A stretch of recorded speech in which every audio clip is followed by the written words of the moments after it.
اللہ رب العالمین فرمائی دی آیت کریمہ کی دا جہنمیان با پا دی جہنم کی چغی وحی او دا بوئی چه یا ربا منگا ردی جہنم نو باسا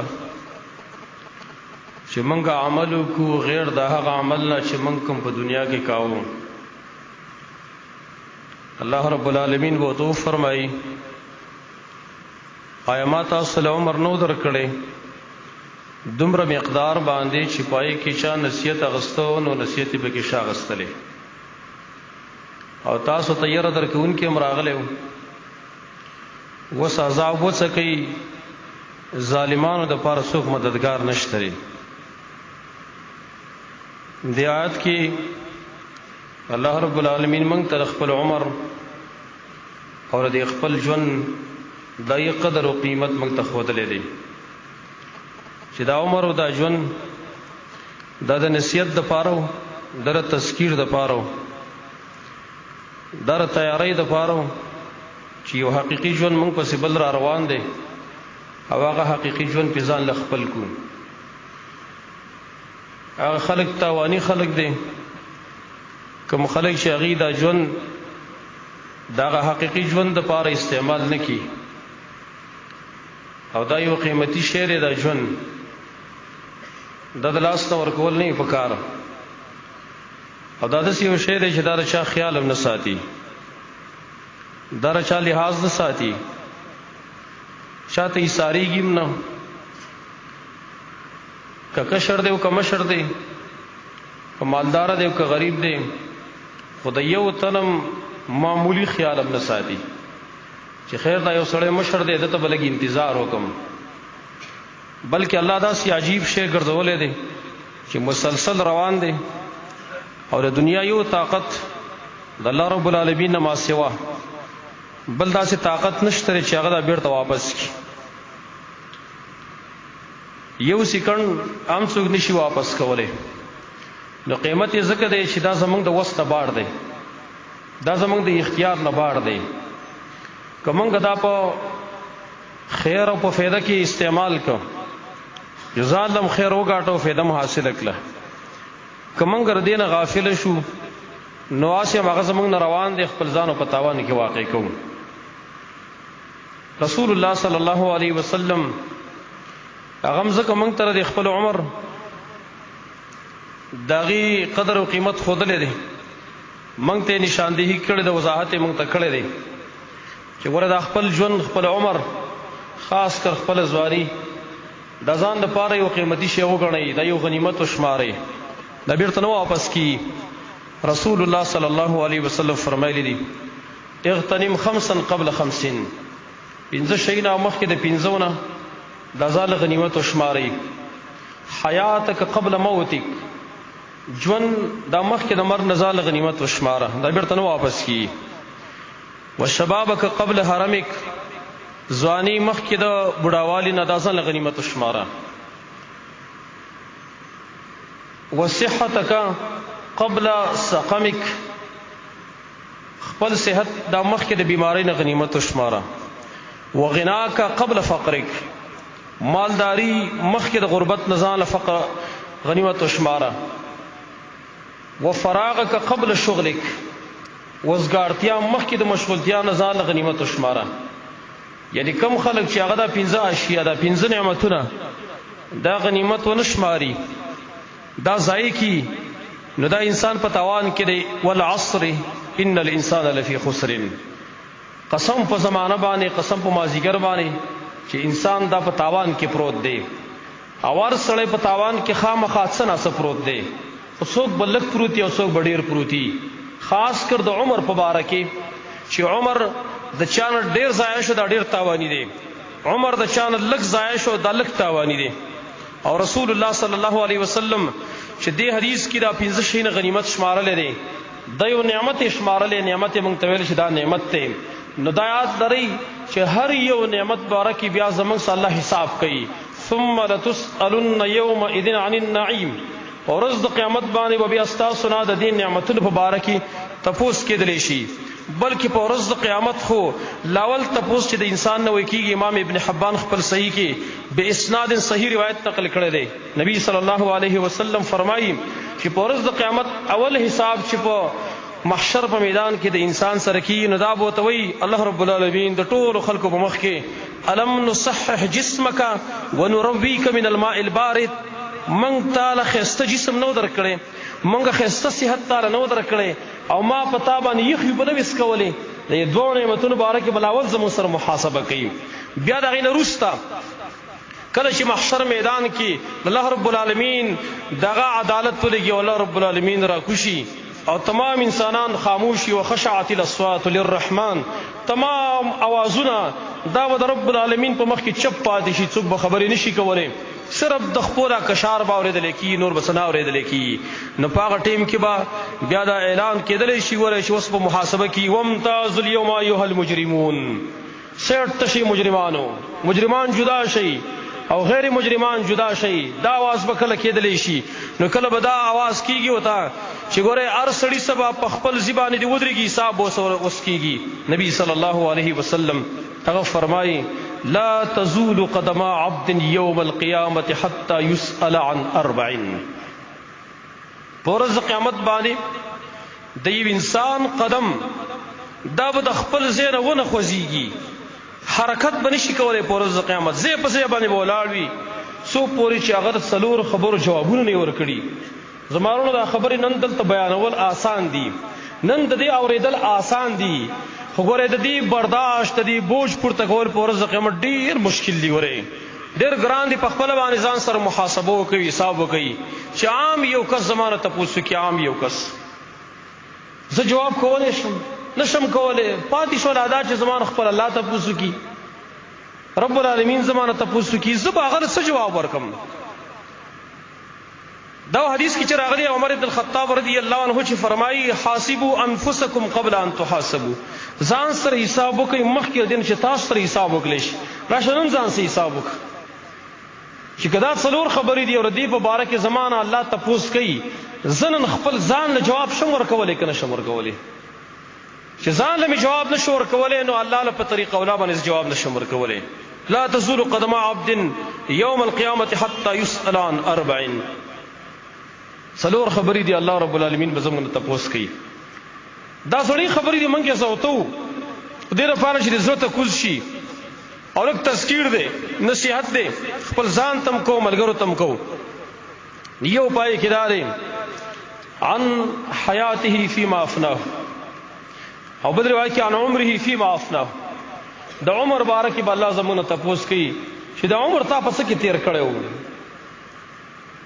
صرفت العمر في لهو ولعب فآها ثم آها ثم آها. بیا بداوی صرفت العمر في لهو ولعب، عمر به په لهو لعب کې تیر، ها ها आवाजونه به بیا کوم، افسوس به بیا کوم، دا افسوس بیا څه فایده نه کوي.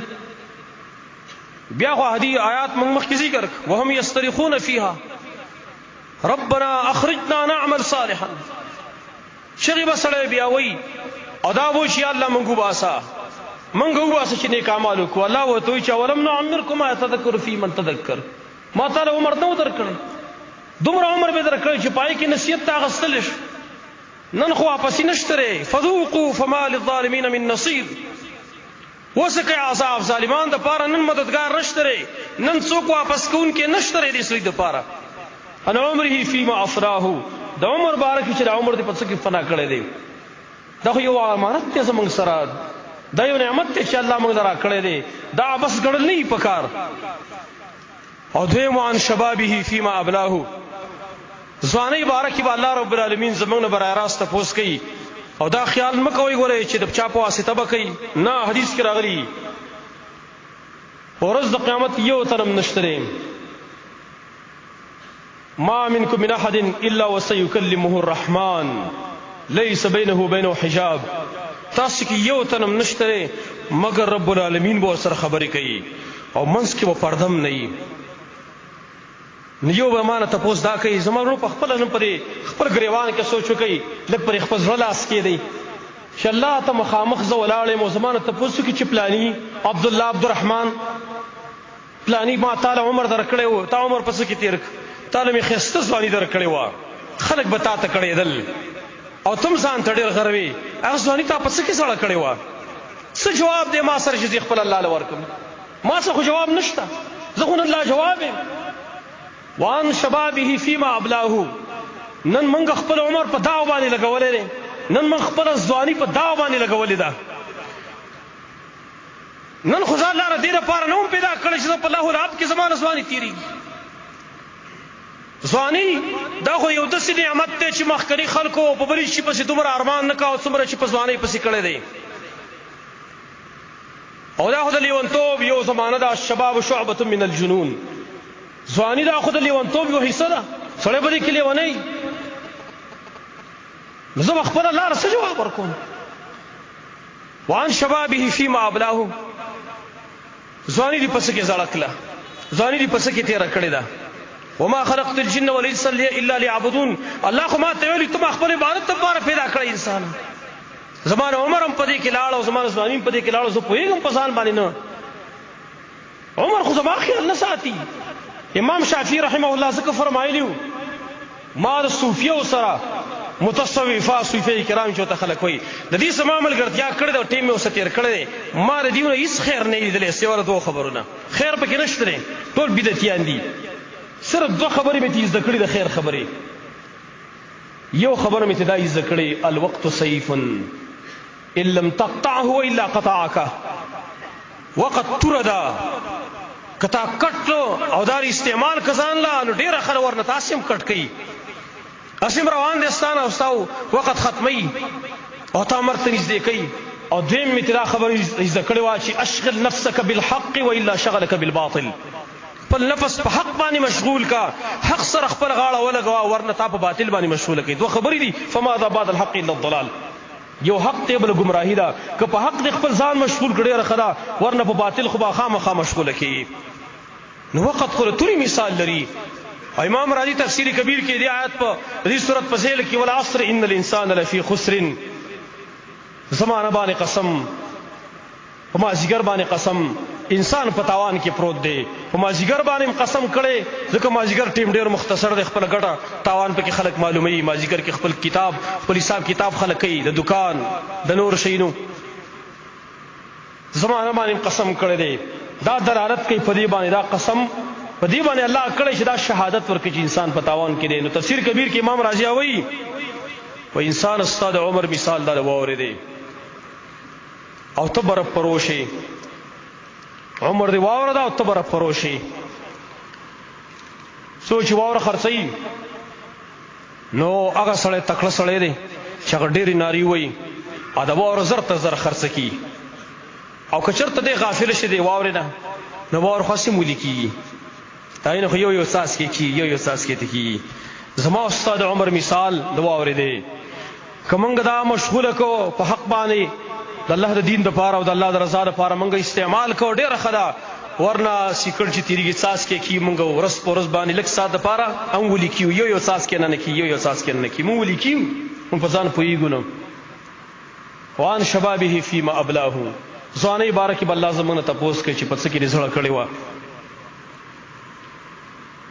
او دریم وان علمه ماذا عمل به او د علم باره کې چې علم باندې څومره عمل کړی دی عزت نه دی کړی وه قرآن دی اورېدلی حدیث دی اورېدلی وي زده کړي دي څومره عمل یې پې کړی دی د هر سړي نه بعد د خپل علم مطابق چا به لږ علم زده کړی چا به ډېر زده کړی دې نه به تپوس کېدلی شي او څلورم نمبر وان ماله من اين اکتسبه وفيما انفقه د مال باره کې به الله تپوس کوي چې دا مال دې د کوم ځای نه ګټلی و او په څه کې دې خرج کړی و زمونږ خلک دا خیال کوي څه ناڅه دا خیال کوي چې یاره مال مې حرام ګټلی که حلال څه ناڅه خیال کوي اکثر نه کوي هم اوس ختم شوی خو د خرج په اړه کې څوک دا تپوس نه کوي او دا سوچ نه کوي چې دا مال بیرته زه په څه کې خرج کوم د دې مانه تپوس کېږي که نه کېږي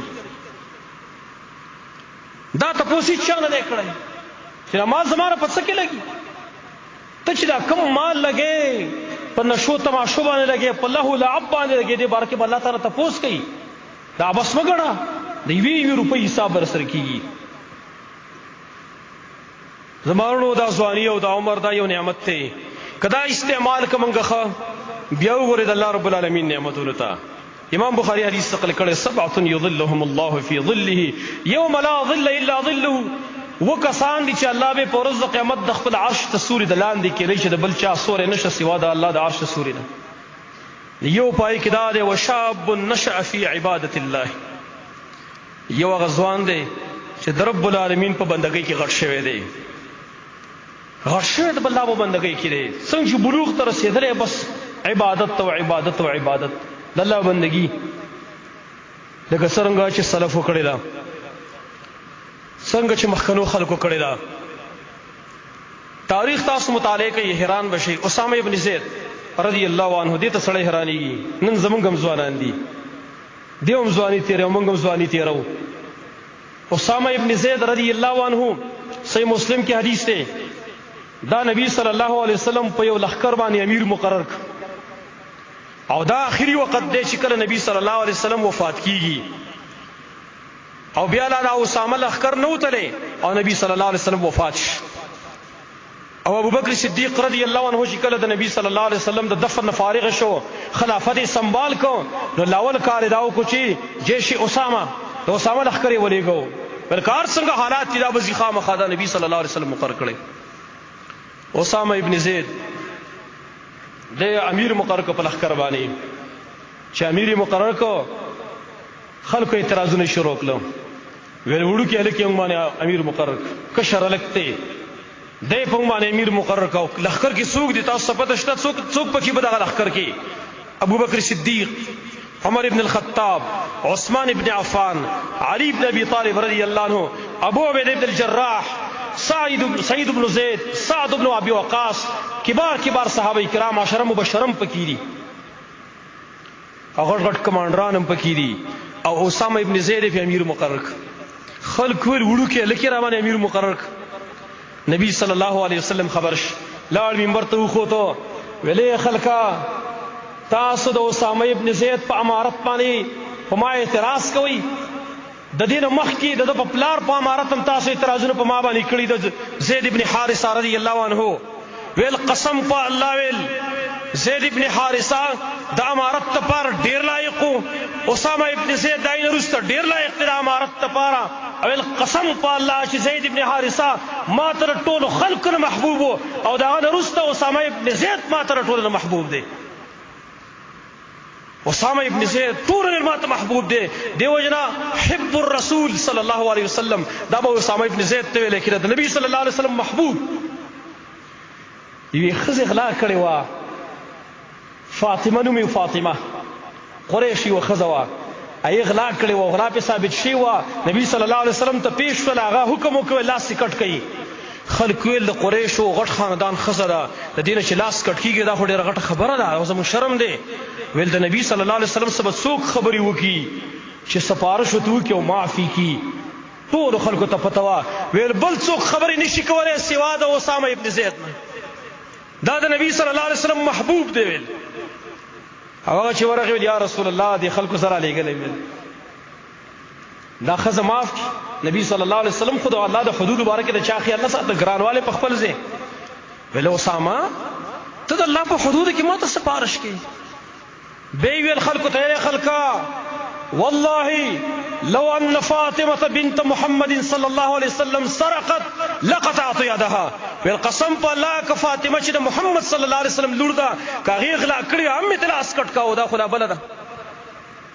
خلکو ته هم پته و چې اسامه ابن زید نبي صلی الله علیه وسلم ته ډېر غوره دی.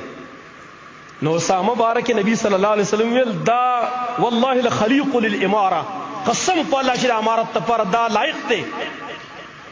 تاسو به اوس تپوس کوئ چې څونه عمر یې و؟ تاریخ مطالعه کوي، سیرت مطالعه کوي.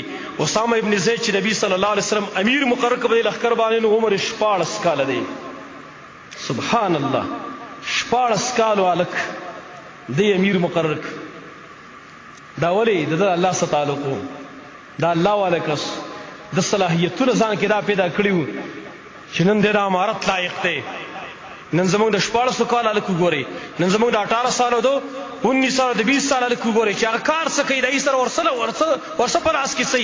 نن خو زما د نوجوان سره د قرآن په ځای بیټ په لاس کې ورسره د قرآن په ځای هغه سره موبایل په لاس کې ورسره دی. نن خو زما نوجوان شپه ورځ د فیسبوک نه وزګارېږي، ډېر یوټیوب نه وزګارېږي، د شپه ورځ د ګن بلانه نه وزګارېږي. دی به دا امارت څه وکړي؟ دی به امارت څه وکړي؟ نن موږ ژوند په دې کې ځای کړو. ټیک د خپل کار کوا، خپل کیل کود کوا. کیل مونږ خلاف نه یو، کرکټ کې کوي او که فوټبال کې کار شي کې کوا، خو مونږ ګیله په دې باندې کوو ورې او بیان هم د دې کوو که څوک خفه کېږي او خوشحالېږي چې جواري ګوره شریعت جایز کوي نه، جواري شریعت نه جایز کوي. نن خلک د کیل په نوم باندې جواري کوي، دلته د کرکټ په نوم باندې خلک جواري کوي. ما پوه کوي که زه غلط یم راشي وی مولوي صاحب ته غلط یې، یا ورشه بل مولوي صاحب ته تپوس وکړئ وی دا کوم کار چې موږ شروع کړی په دې کرکټ کې په دې فوټبال کې دا که جواري نه یې راشي ټیک ده زه به اعلان وکړم چې کوئ. ویسألونک عن الخمر والمیسر، دا خلک تانه د شراب باره کې د جواري باره کې تپوس کوي. قل فیهما اسم کبیر ومنافع للناس واسمهما اکبر من نفعهما. دا خلک ستانه تپوس کوي د شراب باره کې د جواري باره کې، ورته وایه چې په دې کې ګناه ده، غټه ګناه ده چې زما الله ورته غټه وویله، د هغې څه انتها نشته دی. پیدې پکې شته خلکو له مزید صاحبه اسانه باندې روپۍ میلاویږي، مزه پکې خلکو ته میلاویږي. وګورئ واسمهما اکبر من نفعهما، الله فرمایي ګناه د فایدې نه ډېره زیاته غټه. زه هغه خلکو ته حیران یم، زه هغه مشرانو ته حیرانېږم چې هغه د داسې نوجوانانو د هغې حوصله افزایي کوي او هغې له اعلان کوي په جوارۍ کې. والله چې ستاسو نه باندې دې مال باره کې تپوس کېدلی شي. ولا تعاونوا علی الاسم والعدوان، ظلم او د ګناه باره کې ورسره تعاون مه کوئ. که جواري نه راشي ما مطمئن کوي، ما مطمئن کوي چې جواري نه قسم په الله زه به رجوع وکړم، خو ستاسو د خیر دپاره لګیا یم. والله که بل غرض وي ستاسو د خیر دپاره لګیا یم. نن قرآن درس دلته شروع سړی 15 منټه نه کښېني او کرکټ ته ور ماسپښین واره ماښامه پورې ناست او بیا پکې د نظم په نوم باندې به ګانې هم پکې لګي، ګانې هم پکې لګي. بیا لږ د الله نه یره وکړئ. دا څه کوئ تاسو؟ که قرآن نه ویلي چې دا جواري ده راشي ټیک ته څه مجرم، خو چې قرآن ویلي چې دا جواري ده بیا ولې کوئ؟ څه شر شوی چې کوئ؟ ولې کوئ دا حوصله افزایي؟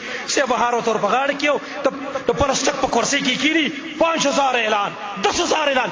موږ کوله دلته په جومات کې صوفه کېښودله که نه او د هارون امباره مو تله ولګوو نو د جومات دپاره 15 روپۍ نه ورکوي، جومات دپاره 15 روپۍ نه ورکوي او د جوارۍ دپاره به 10000 20000 اعلانونه کوي. لږ حیا پکار ده، لږ شرم پکار دی. قرآن باندې خپې ښودل نه وي پکار چې په قرآن باندې سړی خپې ږدي. کیل کوا کیل چا منع کړی؟ کرکټ کې که فوټبال کې کار شي کې کوا، جوارۍ اجازه شریعت نشته. من قال لاخي تعال اقامرك فليتصدق، نبی صلی الله علیه وسلم فرمایي صرف دومره خبره د خپل رور مسلمان ته وکړه چې راځه جواري کو. نبی صلی الله علیه وسلم خبره د خطرناک وکړه، صدقه وکړه، فليتصدق، صدقه دی وکړي. نو تپوس په الله کې وعن ماله من اين اكتسبه وفيما انفقه، مال د کوم ځای نه ګټلی دی او په کوم ځای کې خرج کړی دی. نو اسامه ابن زید دام ځوان و نوجوان و او بیا داسې امارت یې وکړو چې ابوبکر صدیق رضی الله عنه چې کله خلافت سنبال کړه لښکر یې نه ولېږلی، نو راغی اسامه ته وایي اسامه که ستا اجازتي نو د عمر راته خیر دی لږ پرېږده، ټول لاړ شي بار ته زه یوازې پاتې کېږم، دلته عمر زما ملګری دی، زما سره په خلافت کې لږ کار کوي، دا عمر راته خیر دی لږ پرېږده، دا به زما سره مدینه کې پاتې شي نور لښکر دی راشي. هغه ویل زه خیر دی عمر دی پاتې شي. ویل د 1400 کالو هلک په عمر باندې هم حکم چلی، په ابوبکر هم حکم چلی رضی الله عنهم. دا هم ځوانانو. محمد ابن قاسم دا عراق نه را روان شوی دی د 1400 کالو په عمر کې، دا هم 1400 کاله هلک و محمد ابن قاسم. او دا سن کراچۍ په دې کې هندوله شکست ورکړو. دلته د اسلام د خورولو لپاره نوجوان دا کار کړی دی. وشاب نشأ فی عبادت الله، هغه ځوان چې د الله په لاره کې لوی شي، د الله په دین کې لوی شي، غټ شي، داسې ځوان هغه ته پسخېدل پکار دي. داسې ځوان ته هورې هم پسخېږي، د داسې ځوان انتظار هم هورې کوي. چې خپل ژوند الله د پاره تیر کړي. وې زبارونو زمانو جوانان وروړو قسم په الله ستاسو خیر خوایم، قسم دې که ستاسو مې څه زدي ما را څه فایده راځي، خو ستاسو خیر راغستم او ستاسو خیر غم راغستم چې راشي دا ځواني دا ډېر قیمتي شی دی، دا قیمتي کوي، دا ورته مو ورارته وایي، ځان ولې ورته په زور باندې ورارته وایي؟ دا ټیم خو تېرېدو واله دی، دا خو یو ځل یو وخت را روان دی، قسم په الله چې را روان دی چې دا ځواني به ختمه وي، بوډاوالي ته بیا راسو، بیا به دا خاورې مونږ خوري، مونږ خاورو لپاره پیدا یو، خاورې مونږ خوري. بیا نن موږ شهواتو راغستي، خواهشاتو راغستي، خېټو راغستي، او دا ورته پته شته دی قبر کې چې انسان کله کېښودلی شي اول چینجي په څه باندې لګي؟ تاسو پته شته؟ اول چینجي په خېټه باندې لګي او بیا چینجي په عورت کې لګي. اول په خېټه کې بیا په عورت کې. دا تنبیه ده ته چې کوم شنو ته لیونی کلی وي د الله نه اړولی وي دا د چینجو خوراک دی، لږ عقل ځان کې راوله.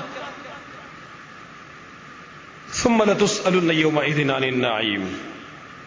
بیا به ستاسو سره دې نعمتونو باره کې تپوس کېدلی شي. نو دا عمر دا زموږ نه زمانونه تېرېدو واله دی. دا رمضان میاشت ورسره روانه ده، راځئ الله ته رجوع وکړئ. شیخ الاسلام ابن تیمیه رحمه الله هغه به اکثر وخت کې به ویل اشهد ان لا اله الا الله واشهد ان محمدا عبده ورسوله. ویل ګویا کې زه اوس مسلمانېږم، ویل ګویا کې اوس مسلمانېږم، بس نوې زندګي اختیار وم. ویل راځئ توبه وباسو، الله ته نوی ژوند اختیار کړو، خپل الله سره تعلق جوړ کړو چې الله نه خوشحاله شي. او که یو پیر الله خفه شو که نه، واعلموا ان الله یحول بین المرء وقلبه.